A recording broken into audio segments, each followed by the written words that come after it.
Hey guys, thanks for stopping by today, where we are going to be talking about fishing trash mats. Now, depending on where you are, a trash mat can be made up of different things. You might call it something different than I do. To me, a trash mat is anytime you get anything, debris in the water that gets blown up against something and starts to stack up and make some mat. Up here we have a lot of grass. You get boats that go through an area, they chop it up, trolling motors, people fishing, they're pulling it in. Once that gets pulled up out of the ground, it doesn't necessarily die right away, but it's just kind of floating there in the water up on top, and the wind will take it wherever. Now, a lot of times up here, it'll stack it up against, like stumps or wood, or docks will have them around them sometimes, or even lily pads, which you're going to be seeing here in just a second. But that stuff can stack up in there. It's pretty thick, and a lot of people don't fish it. They'll just drive right past it because, oh, it's just thick crap, and usually sometimes it's in shallow water, whatever, it's not worth fishing. But if you do, you're going to be rewarded for it a lot of times. Something you're going to need, kind of specialized equipment.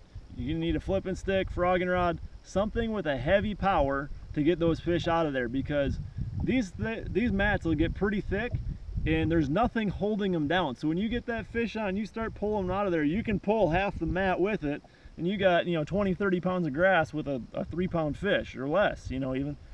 But it's something it's worth giving a try.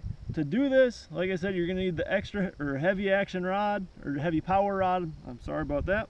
And then, like I said, I like to use just a punch rig. I got a bobber stop up here, a big old Pro Tungsten weight. For this instance, I have a punch skirt on. You don't have to have a punch skirt. You can use it. A lot of times that when it gets really thick, it's easier to get a bait through without one. A lot of times I'll leave a little tungsten bead, a Pro Tungsten bead in there, and what that'll do is when this is down, I leave a little bit of a space between my bobber stop and the sinker, and this will all kind of move if I can ever get my hand off the skirt there. I don't know if you can hear that or not, but it kind of makes a little clicking noise. It helps draw the fish to the bait. Today I have just a custom poured bait on there, made by a company down on Alaska, I believe. It's Woodcraft Baits. Just giving that a try. You can use whatever you like. A lot of times when you're punching heavy stuff, you don't want to use something that has a lot of appendages on it. You can see this just has the flappers and a couple little arms down here. And nothing really to get caught on the grass when this falls through. Okay, now as far as fishing them, you can kind of fish them fairly fast. If you find some fish, you can slow down and fish it really thoroughly. But what I like to do is when I flip my bait in there, it might take a little bit before it'll go down. Like I said, these can be pretty dense depending on how stacked up they are. But I might shake it a little bit till the bait goes under. And then I'm going to let the bait fall all the way to the bottom. Okay, hits, we'll let it sit there for a second, give it a couple hops, let it come up a little bit. And then one thing you really want to do is as you're bringing it out, bring it up to the top of the mat, pound it against the bottom of that a little bit, because if you ever seen a bluegill underwater feeding, they'll come up and just start nipping at the top of stuff, or at the bottom of the mat, feeding on bugs and stuff. And I think a lot of times what the fish think that is a bluegill or some other sort of bait fish trying to feed on that. Okay, if you don't get bit, you can either drop it back down, try it again, or just pull it on out, find another little spot, pitch it in there. So taking a look here, guys, this is a pretty good example of a trash mat. You can see that the grass is blown into the lily pads and formed kind of a mat. These are, I would say, a little less than average size. The size is obviously going to depend on how much material is in the water that gets blown in there. But if you're just going through fishing it kind of fast, you should be able to pick that apart pretty quick. If you do catch a fish, you want to slow down and really pick it apart. Now we're going to take a look at how I'm fishing these after I've already found some fish in there.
That is a tank right there, baby.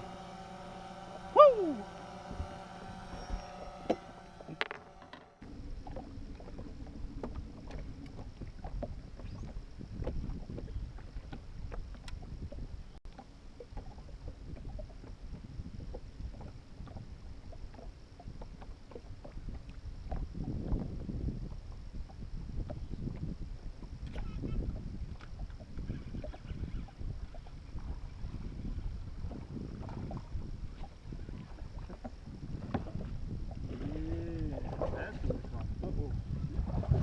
That's what we're talking about. Woo-hoo, baby.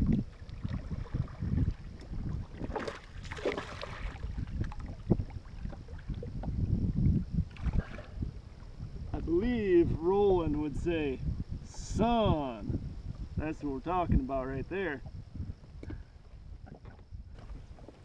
You guys are looking for reasons to go ahead and try fishing some of those trash mats.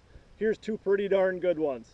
The next time you're on the water, give it a try. Can't guarantee you're going to catch them this big out of there, but I bet you're going to catch some fish. Down in the description, I will have a link to the products I use to do this technique, as well as links to my social media. If you want to follow me on there, that'd be great. If it's your first time stopping in, make sure to subscribe. And until next time, guys, God bless and good luck on the water.